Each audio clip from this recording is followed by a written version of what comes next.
Estamos apresentando Plenitude, numa nova temporada. A apresentação Iraci Campos. Olá, como é bom estar com você e nos receber aí na sua salinha, porque hoje teremos um bate-papo muito especial, com um coração feliz com a audiência, com as nossas telespectadoras que sempre nos acompanham assiduamente. Então, nós falamos, conversamos com o coração sempre em alegria. Hoje nós temos um programa diferente, um programa especial. A nossa convidada de hoje é Adriana Xoxá. Ela é diretora de marketing e vem pela primeira vez em nosso programa porque ela vem como leitora. Olha que legal. Seja bem-vindo ao Plenitude, Adriana. Muito obrigada, Iraci, pelo convite. É uma alegria estar aqui participando pela primeira vez desse programa, né? Então, muito obrigada e espero que os ouvintes aí gostem também do nosso bate-papo de hoje. Adriana, uma curiosidade, porque o seu nome é bem diferente. Eu achei uma graça, Adriana Xoxá.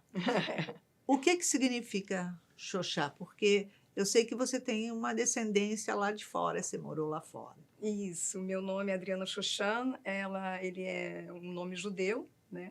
Eu morei em Israel por algum tempo, eu tenho família lá, e Xoxana, né, quer dizer rosa em hebraico, e tem uma família, e é um nome familiar, Xoxã, bastante até comum lá em Israel. Ah, que bacana, muito, muito legal. Tá vendo só? A gente vai descobrindo o que tem por trás dos nossos nomes. Mas hoje ela vem como leitora e a gente vai trocar um pouquinho de papéis, porque ela tem algumas curiosidades, como várias leitoras têm. Então, eu entrego aí na tua mão para você poder esmiuçar junto com a gente. Obrigada, Iraci. Eu fico feliz de representar aí vários leitores do novo livro, né, que você lançou no final do ano passado, Superando os Desafios Afetivos. É um livro que me impactou bastante.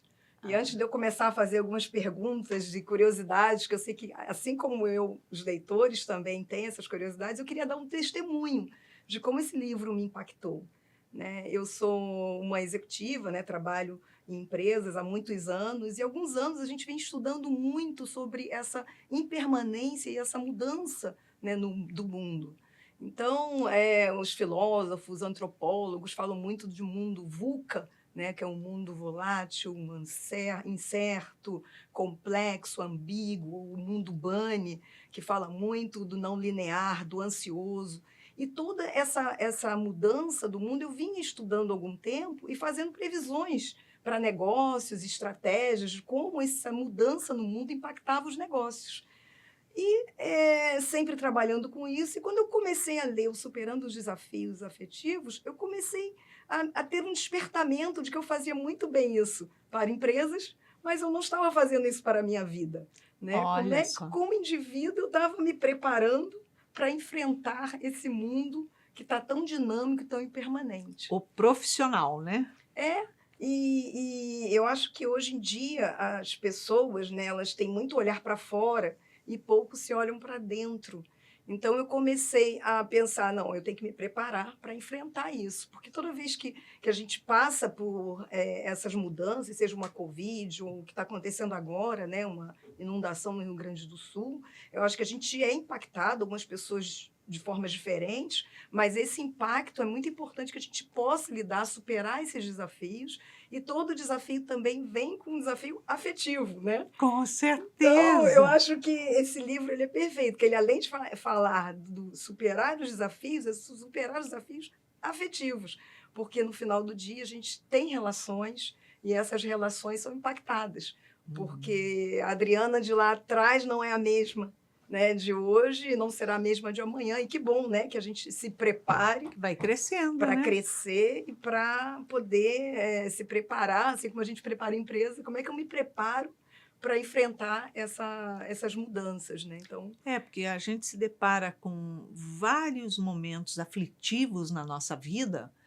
e que, da mesma forma que a gente está encarando, né, essa catástrofe natural que está acontecendo, né, tem acontecido, inclusive, no Rio Grande do Sul e muitos outros lugares, cada um sofre um impacto Sim.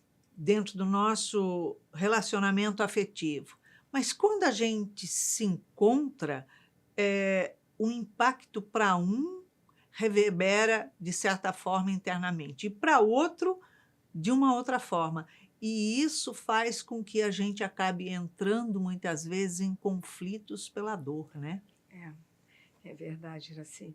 E eu acho que nesse momento você ter alguma leitura, uma ferramenta, né? Porque o livro é quase que uma ferramenta, uma caixa de ferramentas para você utilizar. E eu já li o livro 2 vezes, já dei de presente, que eu gostei muito, porque ele também, para além dele trazer uma mensagem teórica, que sempre é bom, né, ouvir, ele tem uma terapêutica funcional no final de cada capítulo, que para mim é incrível, porque você acaba aprendendo a teoria, mas exercitando, né? Isso. Então, eu acho que esse exercício, ele é importante.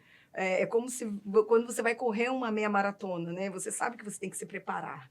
Você sabe que você tem que correr tantos quilômetros cada dia até tantos meses. Mas se você só souber a teoria e não sair para correr, né? Quando chegar o desafio, você está destreinado. Você trava, né? E outra, você trava muitas vezes, e aí você fala assim, e agora? Eu estou com um problema enorme e eu fico olhando para o problema em vez de procurar encontrar a solução, né? Exatamente. E aí esse exercício de você treinar te dá um pouco mais de robustez para quando o desafio chegar, você saber acolher e estar mais preparado, né? Eu acho que para enfrentar.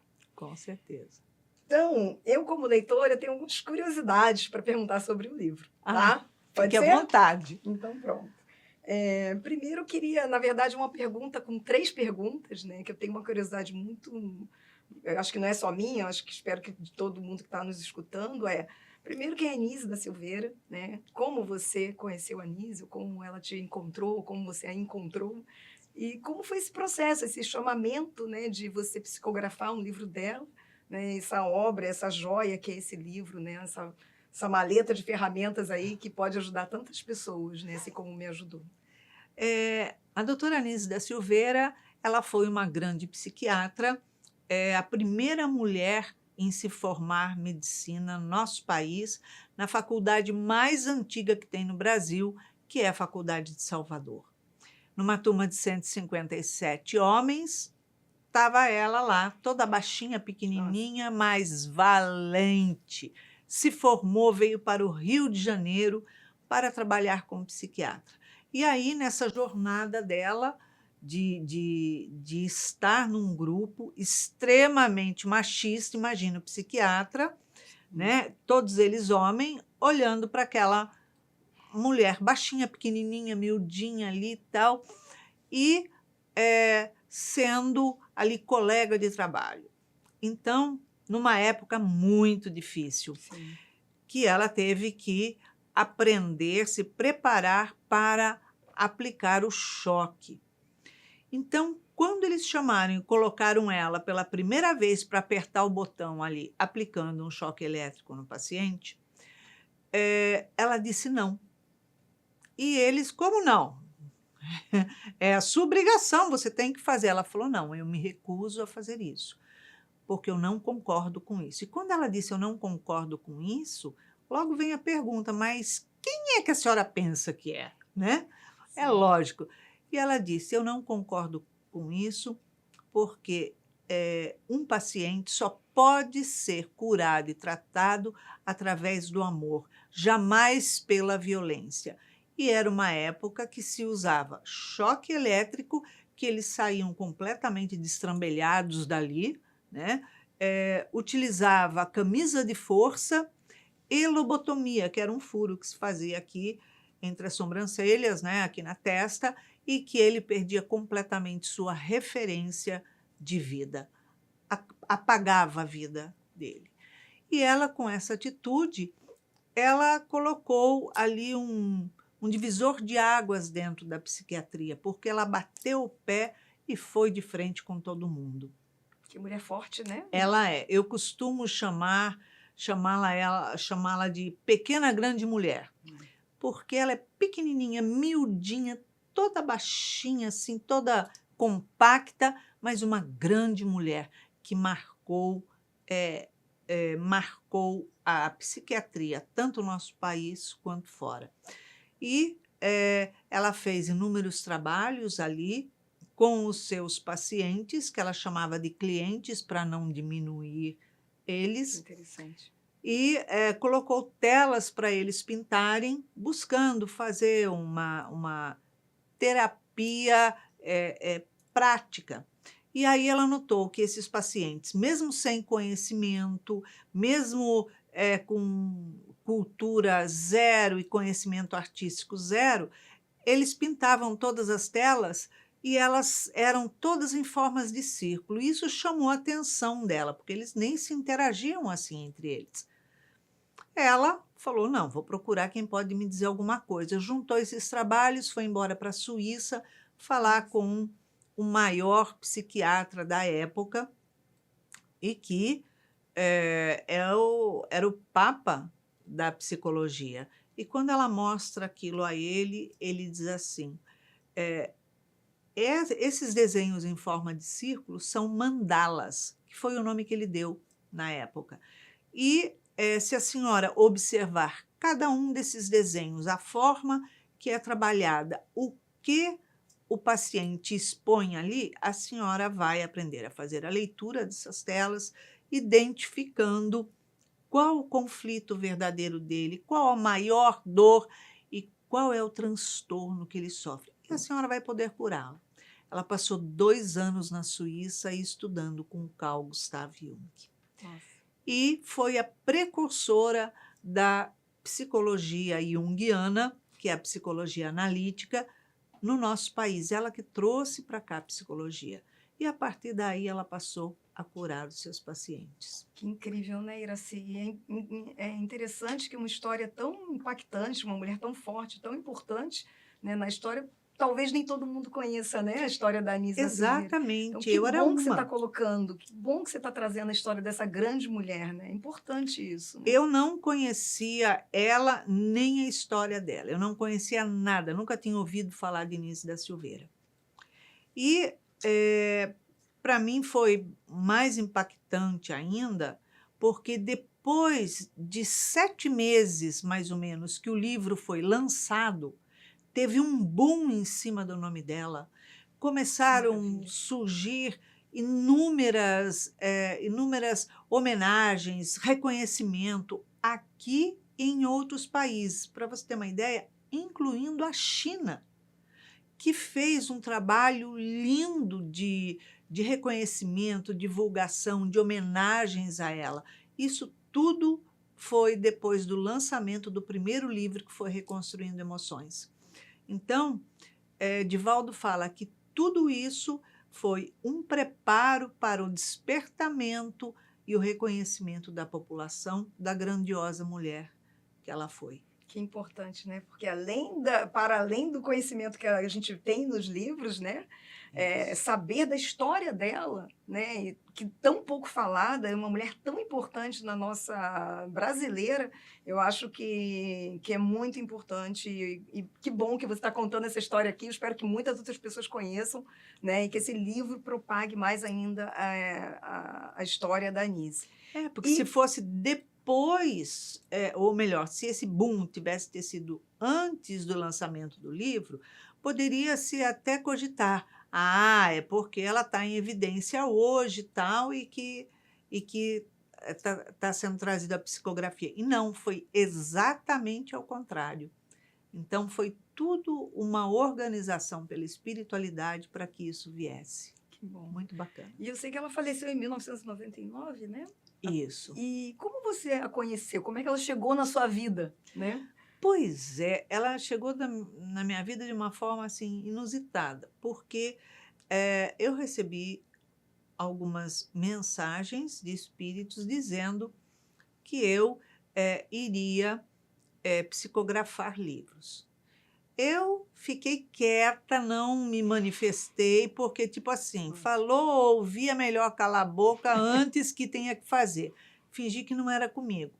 Se passaram ali 2 anos, e aí uma equipe de espíritos vieram me procurar, dizendo que tinha chegado a hora de começar esse trabalho. Comecei acordando 10 para as 4 da manhã, que era despertada pelos espíritos, e aí eu ia para um aposento ao lado, onde tem mesa, tal, fazia o meu evangelho e iniciava o trabalho de psicografia. Eu via os espíritos que estavam ali, mas eu não conhecia eles. A doutora Nise era um deles que estava ali, porque tinham 2 mulheres e o resto homens. E aí, quando começava o trabalho de psicografia, eu ia entrando num torpor muito forte e eu ia me reclinando e aí começava. Então, quando eu estava sempre me reclinando, eu via um par de sapatinhos claros com salto assim e bem ao meu lado. Mas isso não me dizia nada. Eu ia ali, psicografava tal e acabou. Quando foi por volta do 3º capítulo desse livro, que até então eu não sabia quais daqueles espíritos estavam psicografando, ela se aproximou e disse assim para mim: nós estamos fazendo um trabalho com você. Daqui para frente estaremos cada vez mais próximas, porque estamos fazendo esse trabalho com objetivo. Falei, tá bom. Falei, deve ser ela, pelo tá falando, deve ser ela. E aí eu comecei a ser levada em desdobramento consciente a locais que se referiam às situações do livro que estava sendo mostrada, né? E aí foi muito forte tudo isso para mim, realmente foi muito esclarecedor, foi muito aprendizado. E quando eu estava vindo para o Seja num dia, logo após o almoço, para os trabalhos, eu estava com minha filha no carro e eu falei para ela, a psicografia de hoje se aproximou uma senhorinha assim, assim, tinha o cabelo que parecia 2 bananas, tal, e ela falou que ia começar a fazer esse trabalho comigo. E ela disse assim no começo, eu sou uma médica, mas não falou que especialidade, não falou nada. Eu sou uma médica e nós vamos desenvolver um trabalho juntas. Passou. Aí ela falou, médica, mãe? Será que não é a doutora Nise? Eu falei, eu sei lá quem que é a doutora Nise. Faço a menor ideia. Aí ela buscou na internet e apareceu uma foto. Ela falou assim, você já viu essa pessoa, mãe? Falei, já. Falei, é ela que fala comigo. E ela ficou toda emocionada, mas chegamos e subimos, ou seja, não conversamos mais. Contei essa mesma história para as meninas da direção, só que a nossa vice-presidente, ela era médica e tinha estudado com a doutora Nise. A doutora Nise tinha sido professora dela. Nossa. E aí, quando falei, ela vem com a mesma pergunta. Iraci, não é a doutora Nise da Silveira? Eu falei, gente, eu não sei, não faço a menor ideia quem que é essa Nise. Nossa, ela foi uma psiquiatra, não sei o quê. Eu falei, não sei. No dia seguinte, na madrugada seguinte, eu já cheia de curiosidade, cheguei e perguntei a ela. Eu falei, posso te fazer uma pergunta para a senhora? Ela falou, pode sim. Eu falei, a senhora é a doutora Nise da Silveira, psiquiatra? Ela falou, sou eu mesmo. Falei, tá, não abri mais a boca. Aí, curioso, a partir disso, quando eu contei para as meninas, eu falei, olha, não me falem nada sobre ela, que eu não quero saber, porque eu tenho medo que isso atrapalhe e influencie. E eu só fui saber sobre ela depois que o livro estava publicado. Isso no primeiro livro, né? Tem quanto tempo, Iraci? Foi em 2017 ou 2018. Depois veio um segundo livro, SOS Emoções, e agora o 3º livro, Superando os Desafios Afetivos. Que parceria, e né? ela que missão, continua né? até hoje. Incrível, né? E é legal você contar isso, porque a gente, né, que não conhece ou que tem pouco contato, não tem nem ideia, né? Para mim, ela já tinha chegado, ô, Iraci, sou a Anísio, né? Não, Vem psicografar, nada. que interessante, né? Que foi Foi. todo um processo até você descobrir quem era e tudo mais. Que bom. Vamos falar um pouquinho então do livro? Vamos lá. O livro tem 12 capítulos, né? E aí, como eu falei, que ele sempre tem uma mensagem, que é a mensagem inicial, depois é interessante que ele fala um pouco do como, por que você está assim, ele tem toda uma parte teórica e no final tem essa parte da terapia funcional, né? Terapêutica funcional. E aí, eu acho que, pelo menos para mim, me pegou muito a questão do autoconhecimento. É um livro que é quase que uma ferramenta para você olhar para dentro de você, né? A gente estava falando sobre as mudanças externas, que às vezes a gente olha muito para fora e a gente, com tantos estímulos, às vezes a gente não olha para dentro da gente. E o que eu senti lendo o livro foi esse convite de olhar para dentro. E aí a minha pergunta para você o autoconhecimento é um primeiro passo para a gente começar a superar esses desafios, ou pelo menos ter ferramentas e recursos para a gente se preparar para, quando chegar a hora, a gente tentar se preparar, né? Porque sempre que chega a hora, né, todos nós, a gente adora ficar ali no confortinho, no mundo que não muda, né? Daquela situação. Né? Eu acho que todo mundo gosta das coisas que não mudam, mas quando a gente se depara com um desafio, o autoconhecimento é importante nesse momento? Olha, autoconhecimento é fundamental para qualquer coisa que a gente queira fazer na vida. Porque como é que eu vou saber o que eu tenho que mudar na minha vida? Como é que eu vou ressignificar alguma coisa? Como é que eu tenho que ter coragem e ferramentas para vencer uma situação? Como é que eu vou saber como é que eu tenho que me comportar num relacionamento afetivo com meu parceiro, com a minha parceira, se eu não conheço a mim mesma? Como é que eu vou mudar algo que eu não sei que eu tenho, que eu sou? Então, a partir do estudo do autoconhecimento, a gente passa a voltar o olhar para dentro de nós para a gente saber, primeiro, quem somos, o que sentimos, de que forma sentimos. E quando eu sinto essas determinadas emoções, tenho determinados sentimentos, como é que eu reajo diante essa situação? E aprender como é que eu devo agir antes de dar o passo de reagir. Porque a gente reage sobre as coisas. Então, as situações tribuladas aí da vida vão chegando na gente, e ao invés de a gente parar, refletir, peraí, eu estou sentindo isso ou aquilo? Por que eu estou sentindo? O que eu estou sentindo? Eu estou sentindo isso, isso, isso. Mas por quê? Por que isso foi o que isso acionou? Qual foi a válvula que acionou, né, para que eu fizesse isso? Então, eu faço diferente. Eu faço o quê? Chegou uma situação, eu já reajo me espernando, começando me defendendo.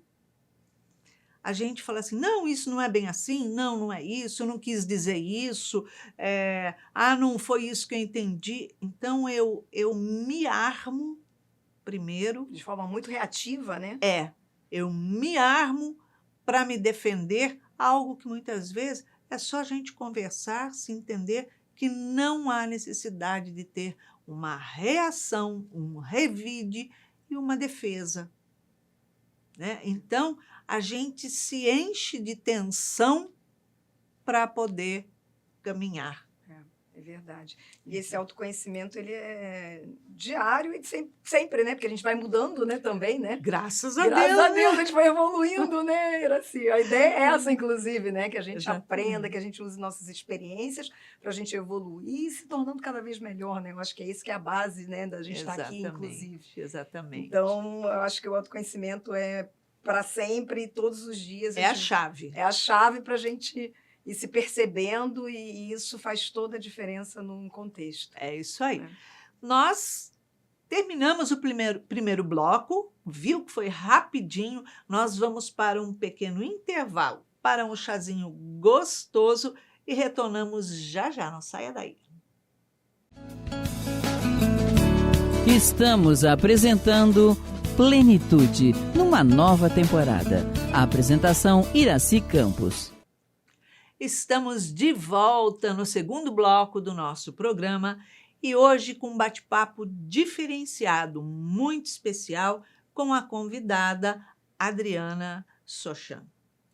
Ela é diretora de marketing e leitora e está aqui num bate-papo de curiosidade para esclarecer e trazer mais coisinhas, informações para os nossos leitores. Seja à vontade para falar. Obrigada, Iraci, obrigada. Vocês continuam aí com a gente. No primeiro bloco a gente falou um pouco, né, sobre a impermanência, sobre o mundo que é tão volátil, que vem mudando, o quanto Superando Desafios Afetivos ajuda em termos de ferramenta, de aprendizado, de um autoconhecimento e desenvolvimento. E aí agora a gente está falando um pouquinho sobre, não vou dar todo spoiler, falar do livro todo, mas eu vou falar um pouquinho de alguns capítulos que me chamaram muita atenção. Então a gente falou sobre o autoconhecimento. E a minha pergunta para você é como a gente consegue se concentrar no autoconhecimento, olhar para dentro no mundo de tanta estímulo, né? Porque hoje em dia é mídia social, é informação, é conteúdo. Como é que eu paro e me concentro no presente, né? Tem até um capítulo que fala, né, sobre o presente, da gente estar presente naquele momento. Como é que eu faço para eu conseguir me desvencilhar um pouquinho, né, desses estímulos externos e olhar para mim e viver esse presente? É simples. Pelo fato de nós estarmos sempre fazendo alguma coisa, tendo alguma ação, fazendo algum movimento, e ao invés de estarmos ali consciente do que estamos fazendo, estamos sempre pensando no à frente. O que eu vou fazer depois? Ai, depois tenho que ir no supermercado, depois tenho que ir na farmácia. Ai, preciso falar com fulano. Ai, não respondi tal mensagem. Quer dizer, eu estou fazendo alguma coisa aqui, tomando um chá, estou até lendo muitas vezes um livro e, ao invés de estar completamente plena no que eu estou fazendo, eu estou com o meu pensamento ativo lá fora. Isso desenvolve um quadro de ansiedade muito grande, tanto que o nosso país está aí em primeiro lugar aqui de ansiedade. Mas, quando eu paro e começo a me observar, então, por exemplo, eu estou tomando esse chá. Então, eu estou aqui ligada no que eu estou fazendo. Tomei um gole, estou sentindo sabor, estou fazendo algo devagar. Então, eu estou no meu presente. Eu estou sentindo, eu estou, por exemplo, assistindo uma palestra, alguma coisa. Então, eu estou com atenção naquilo que estou ouvindo. Muitas vezes, meu pensamento foge e vai para coisas distantes.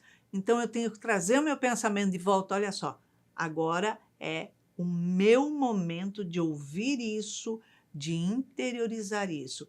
Quando eu estou numa conversa com uma pessoa, muitas vezes conversando tanto coisas banais, muitas vezes conversando coisas de trabalho, uma relação pessoal com uma pessoa.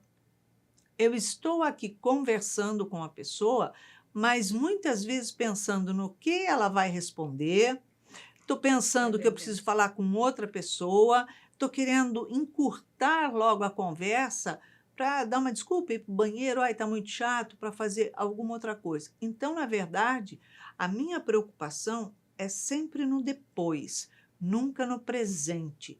Então, quando eu começo a vigiar, tomar consciência de que eu estou em fuga com o meu pensamento, com a minha mente, da situação que eu estou no momento, quando eu começo a tomar essa consciência, eu começo a vivenciar o presente. Por que existe esse transtorno de ansiedade? Porque todo mundo deixa de viver o presente, o aqui e agora. Eu estou conversando com você agora, então esse momento é importante, para a gente conversar, para a gente se entender, para a gente buscar ou informações, enfim, para o autoconhecimento. Então, o que eu vou fazer depois, que seja depois. A gente acaba tendo compulsão alimentar, a gente acaba tendo compulsão por compras, porque quando eu começo a deparar com esse vazio, ou seja, eu não sei conviver comigo mesmo, eu não sei estar no presente numa relação, estar no presente em algum lugar. A pessoa pode estar lá tendo relação sexual com seu parceiro, fazendo amor, e de repente está olhando para o teto. Nossa, o teto precisa de uma pintura. Tipo assim, eu não estou vivendo o meu presente. E nem se conectando, né? Porque quando você não está presente, você simplesmente não se conecta.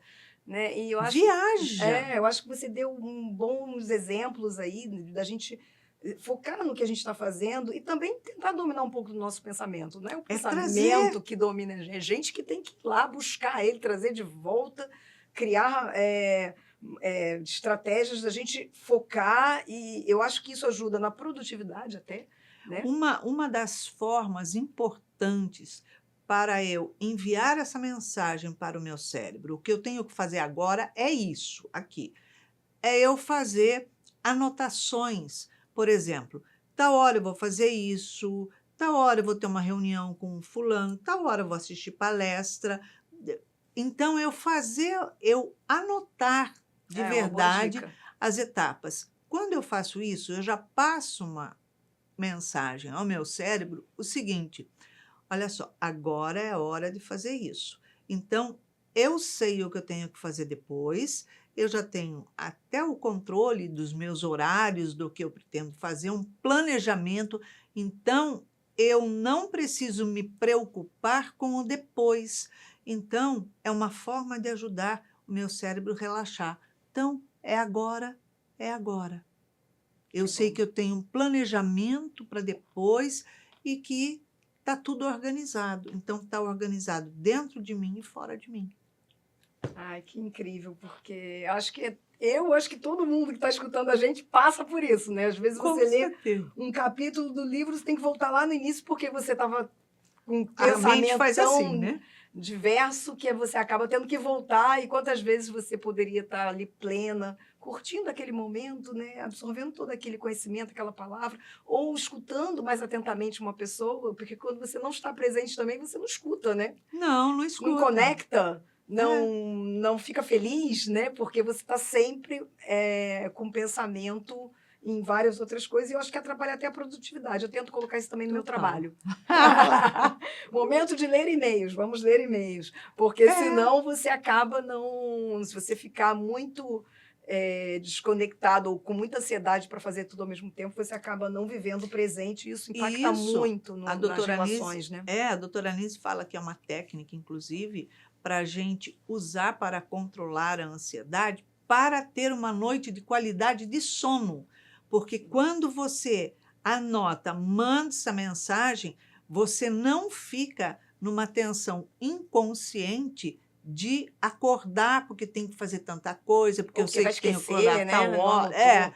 Então, mandou a mensagem para o seu cérebro. Olha só, está tudo anotado, planejado, tudo vai sair correto.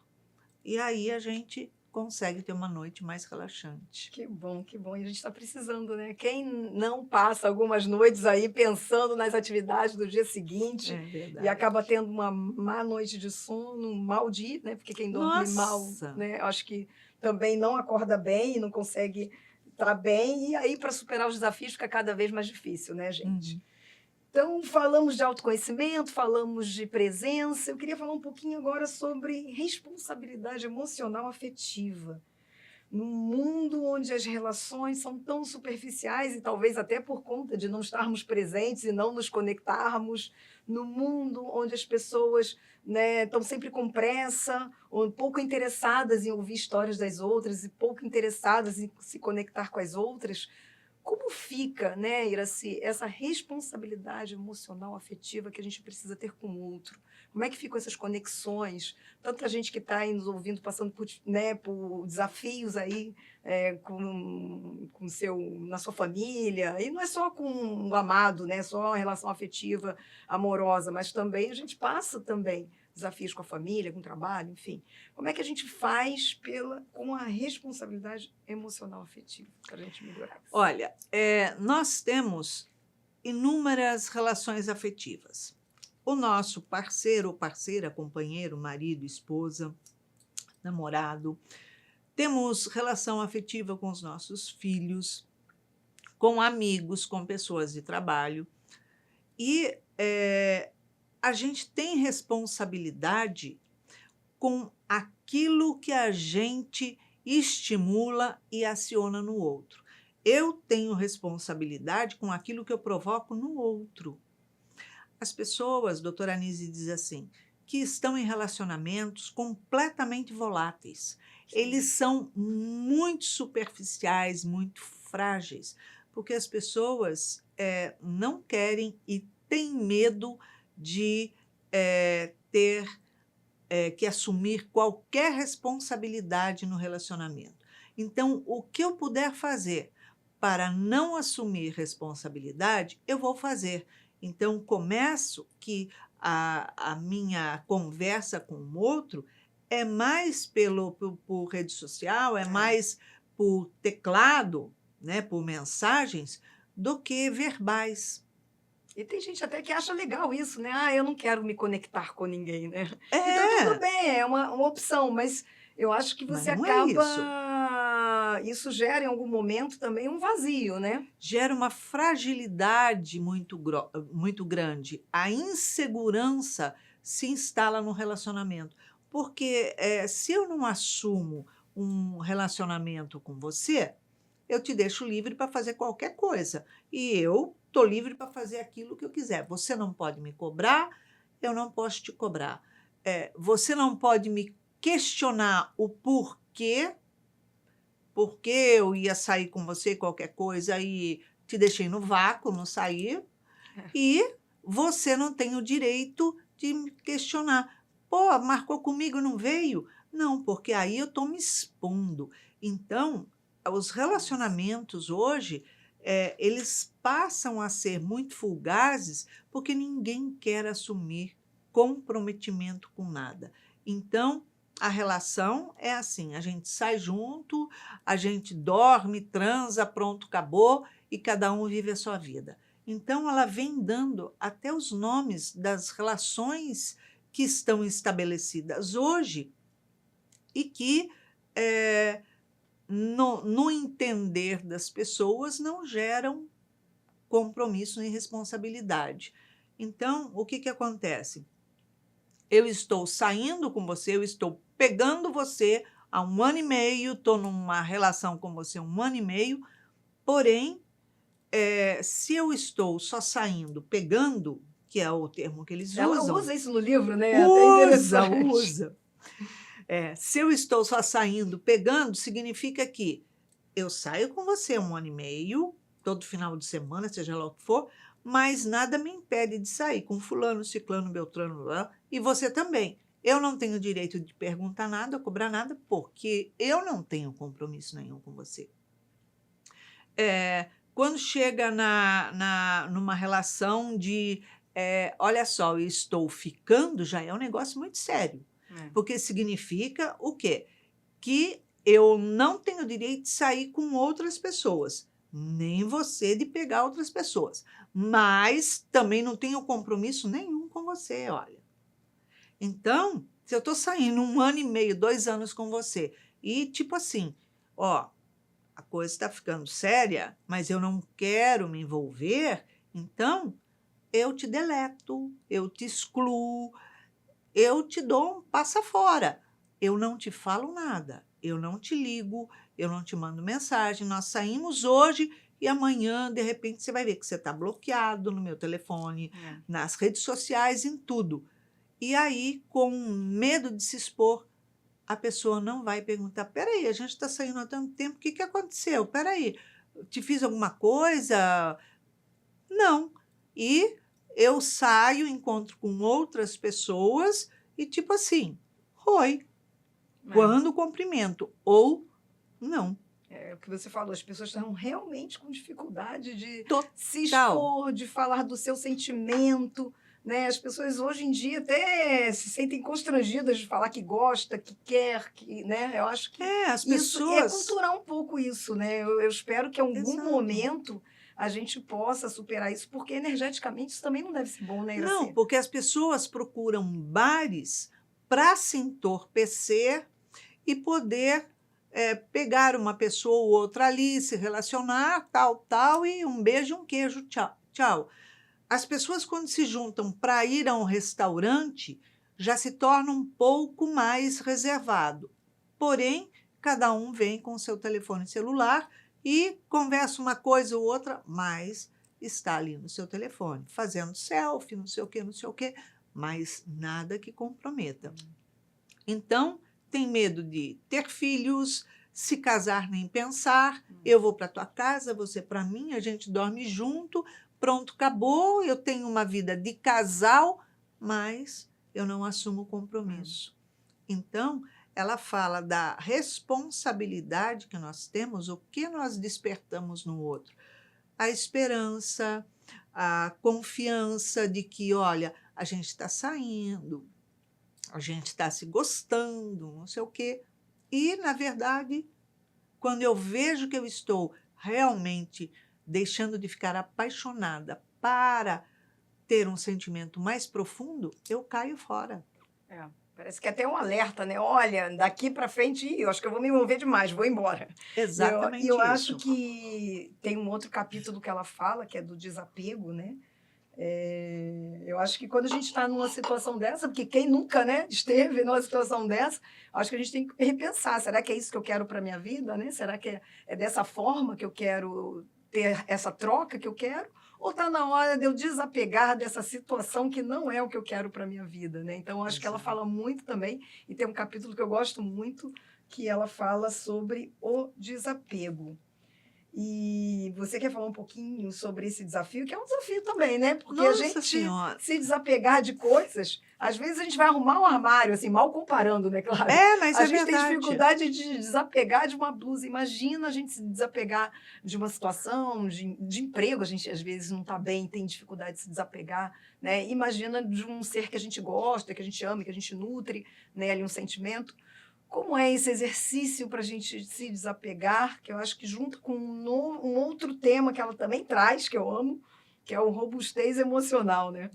Como a gente ficar robusto o suficiente para ter coragem de desapegar, né? Vamos Olha, o desapego é algo extremamente importante, porque nós temos apego a tudo, como você disse, a coisa, a roupa, objetos, a livros, a isso, aquilo, e apegos a pessoas. Tenho apego ao meu marido, à minha esposa, tenho apego aos meus filhos, aos meus pais, aos meus amigos. E o que significa esse apego? Esse apego significa que eu abraço tudo que é do outro achando que me pertence, que eu tenho um controle. E o desapego, muito pelo contrário do que pensam, que todos pensam em desapegar, é eu me afastar da pessoa, é eu criar um distanciamento da pessoa. E ela fala que desapegar não é isso. Desapegar é eu amar intensamente as pessoas, porém colocar cada coisa no seu lugar. O que pertence a você e o que pertence a mim. Então, geralmente, né? Importante isso. Num relacionamento que a pessoa está com o outro, por exemplo, conhece uma pessoa, tal, eu odeio andar de bicicleta, mas a pessoa que conheci adora andar de bicicleta, anda lá 1 hora, 1 hora e meia, e aí eu também adoro, compro uma bicicleta, vou lá andar junto, não sei o quê. Mas até então eu detestava. Então, eu passo a assumir a personalidade do outro como minha. Então, tudo aquilo que o outro gosta, eu também gosto, também quero fazer, e então eu estou abrindo mão da pessoa que eu sou, das minhas crenças, dos meus valores, para me integrar na vida do outro. Então, eu passo a vivenciar a vida do outro ao invés de vivenciar a minha. Isso é tão comum, né? A gente vê tanto por Nossa! aí. E o pior é quando eu tenho filhos e eu tenho um apego tão grande aos meus filhos que uma frase que acontece muito é falar: olha, eu não quero que meu filho sofra, eu não quero que ele passe pelos desafios que eu já passei, pelas dificuldades que eu passei, eu quero dar tudo a ele que eu não tive. E quem falou que aquilo que você não teve vai ser bom para ele? Então, nesse momento, há uma falta ali de compreensão daqueles pais de olhar para os filhos e falar assim: olha só, eu quero que meu filho cresça, se fortaleça, então eu vou desenvolver também, já associando a robustez emocional, nas coisas que ele vai fazer e que vão dar errado. Ele vai aprender que ele precisa entender que existe o não, que existe a negativa dos outros para com ele, que existem as coisas que ele vai fazer e não vai acertar, vai tentar amarrar um sapato, andar de bicicleta, não vai acertar. E aí ele tem que aprender que, através dele não conseguir fazer as coisas, é que ele vai fortalecer-se para saltos maiores. Porque se ele não ouve o não, se tudo ele tem que ter igual o outro, tem que ser perfeito, se tem uma discussão com o outro, eu vou lá, quebro o pau, não, filho, e coloco meu filho numa bolha, o que acontece? Eu estou desenvolvendo ali tanto um homem quanto a mulher extremamente fracos, fracassados, inseguros, com medo, que não podem ter nenhum dissabor e desgosto na vida. Então, ele vai no trabalho, alguém fala alguma coisa assim, pronto, já jogo para cima, não quero mais, não sei o quê. Peraí, ele não tem maturidade. Então, a robustez emocional é eu deixar ele enfrentar as dificuldades, dando apoio, mas não fazendo por ele. É exercitar, né? Exercitar. Como se exercitasse, né, experiências Exatamente. diversas para você ir criando aquela robustez. E a né? gente, quando a gente passa por situações que nos deslizam na vida, a gente tem que olhar aquilo e tomar a seguinte pergunta: o que a situação quis dizer para mim? Que eu devo refazer, mudar o meu projeto, a minha forma de agir, ou quer dizer que não é esse o caminho? Então, eu vou avaliar dos dois lados com maturidade e aí eu vou enfrentar novamente, porque nós não nascemos para ser derrotados. Nós nascemos para escorregar, se levantar, continuar caminhando, ou seja, para vencer o obstáculo da frente e não para desistir e abandonar tudo. Então, eu vou desenvolvendo a robustez emocional. Que bacana, hein? Que bom. Nossa, que fala bem legal. E a gente está quase chegando aí ao final e eu queria primeiro dizer que o livro tem vários capítulos incríveis, né? E eu acho que eu mudou muito a minha visão e eu tenho me exercitado a minha robustez emocional para enfrentar tudo isso. E eu acho que tem um capítulo que é o último que eu gostaria de trazer aqui para a conversa, é o ressignificar a relação afetiva, né? Que eu acho que de tudo que a gente falou, de robustez, de desapego, de autoconsciência, eu acho que você ressignificar também é uma palavra que é extremamente importante, porque as adversidades acontecem e como a gente supera esse desafio e como a gente segue, passa também por ressignificar e trazer como aprendizado. Exatamente. Né? Assim, tem um momento na relação que a gente está extremamente estremecidos.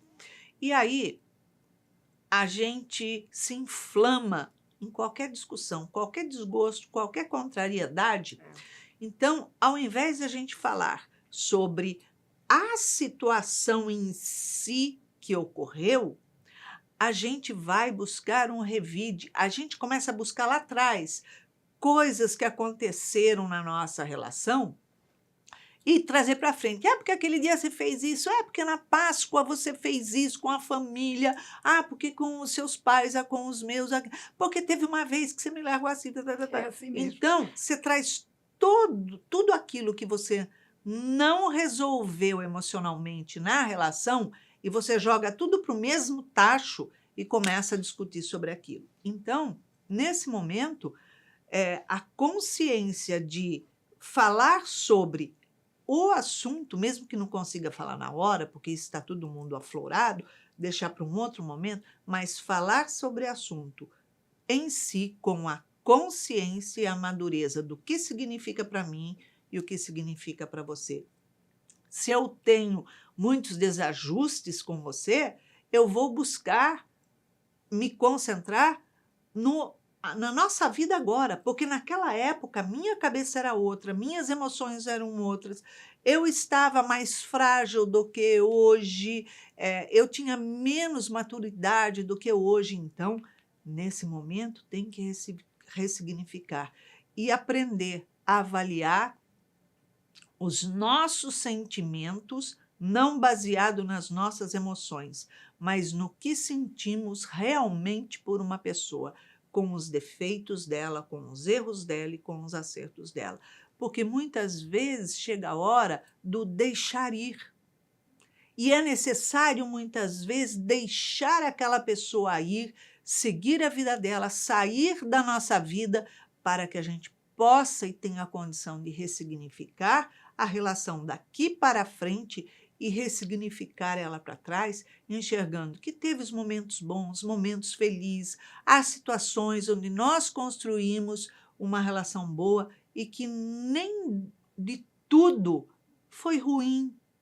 Teve todo um tempo que foi bom, mas chega a um ponto que muitas vezes nós precisamos deixar ir, porque naquele momento, se a gente continuar com a relação, ao invés de continuar construindo o amor, eu vou construir adversários com o outro. Então, a gente passa a degladiar e construir, sim, mais débitos, mais perturbações, ao invés de ter uma vida saudável, de amor, onde você constrói, onde é prazeroso eu conviver com essa pessoa, ressignificando a cada dia. Nossa, que lindo, né? Que bons ensinamentos. Eu estou bem feliz de estar aqui. Assim. Além de já ter lido o livro, agora ouvir de você um pouco mais sobre ele, esse detalhamento, foi muito bacana aqui esse bate-papo. E tem sido muito importante para mim. Muito obrigada. Eu que agradeço, porque é uma forma do leitor estar tirando suas dúvidas, suas curiosidades, e ajuda muito, né? Todo leitor tem, né, essas curiosidades. Então, muito obrigada. Isso aí. Espero que os leitores tenham curtido aí o nosso bate-papo também. Bom, chegamos ao final de mais um programa. Adriana, eu agradeço a sua presença, agradeço muito estar aqui podendo ouvir também você. Obrigada. Obrigada, Iraci. E, lógico, não esqueça de compartilhar esse programa com muitas outras pessoas que também têm inúmeras outras curiosidades e, principalmente, conflitos a serem solucionados. Compartilhe, mande sua mensagem, escreva ali o que você pensa, a sua opinião. Então, é isso. E para que você tenha uma semana de paz, luz, muita alegria. E não esqueça, no dia 8 de junho, teremos a festa junina tradicional do Seja Barra, das 16 horas às 22 horas, neste sábado. Então, não esqueça, venha que fica na Avenida Gilberto Amado 311. Contamos com você. Beijinho carinhoso, um beijinho cor-de-rosa, muita paz. Acabamos de apresentar Plenitude. Produção Seja Barra. A apresentação Iraci Campos.